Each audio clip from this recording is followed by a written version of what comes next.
रांची में छात्रों के प्रदर्शन पर पुलिस की कार्रवाई के बाद मामला अब सिर्फ परीक्षा में कथित गड़बड़ी तक सीमित नहीं रह गया। लाठीचार्ज, आंसू गैस और वाटर कैनन के बाद छात्र नेता देवेंद्र नाथ महतो के अस्पताल पहुंचने से सियासी पारा चढ़ गया है। इसी बीच अभिजीत दिपके ने भी पुलिस कार्रवाई पर लगातार सवाल उठाते आ रहे हैं। आखिर छात्रों के प्रदर्शन में ऐसा क्या हुआ कि मामला अब सरकार और विपक्ष की सीधी लड़ाई बनता जा रहा है। नमस्कार, एक न्यूज़ 24 देख रहे हैं पर मैं हूं अक्षत ब्यूटी।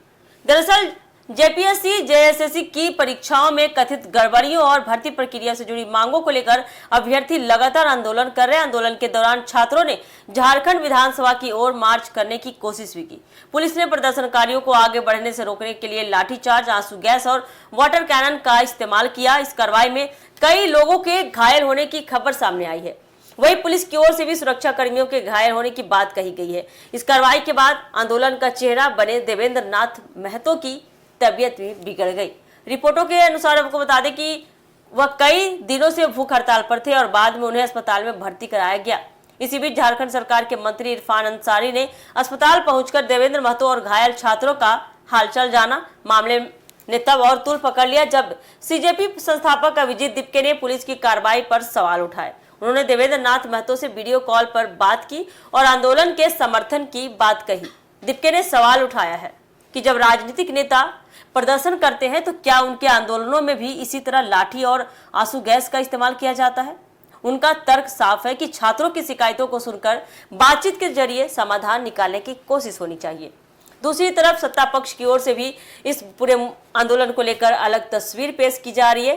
जेएमएम सांसद महुआ माझी ने देवेंद्र नाथ महतो की भूमिका पर सवाल उठाते हुए आरोप लगाया कि वह युवाओं को भड़का रहे हैं। उन्होंने पुलिस कार्रवाई को लेकर भी अपना पक्ष रखा है।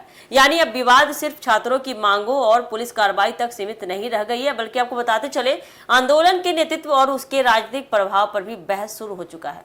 वहीं पुलिस कार्रवाई के विरोध में बीजेपी ने 11 अगस्त को झारखंड बंद का आह्वान भी किया है। इससे साफ है कि छात्र आंदोलन अब राज्य की राजनीति के केंद्र में पहुंच चुका है। विपक्ष और दूसरे राजनीतिक चेहरे सरकार से जवाब मांग रहे हैं, जबकि सरकार की तरफ से आंदोलन की परिस्थितियों और कानून व्यवस्था का हवाला भी दिया जा रहा है। इस पूरे घटनाक्रम में सबसे अहम सवाल अब यही है कि जेपीएससी जेएसएससी अभ्यर्थियों की मूल मांगों पर सरकार कब और किस स्तर पर बातचीत करती है, क्योंकि परीक्षा और भर्ती प्रक्रिया में कथित अनियमितताओं को लेकर शुरू हुआ आंदोलन अब पुलिस कार्रवाई और राजनीतिक टकराव का मुद्दा बन चुका है। यानी रांची की सड़कों से शुरू हुआ यह छात्र आंदोलन अब विधानसभा से लेकर अस्पताल और राजनीतिक मंचों तक पहुंच गया है। आने वाले दिनों में आपको बताते चले सरकार की ओर से बातचीत या किसी ठोस फैसले का ऐलान होता है या आंदोलन और तेज होता है, इस पर सबकी नजर रहेगी। तो क्या कुछ खबरें निकल कर आती है इस आंदोलन को लेकर? छात्र जिस तरह से आंदोलन कर रहे रांची में, देखिए क्या कुछ खबरें निकल कर आती है। इसका अपडेट हम आपको देते रहेंगे। फिलहाल के लिए दीजिएगा इजाजत।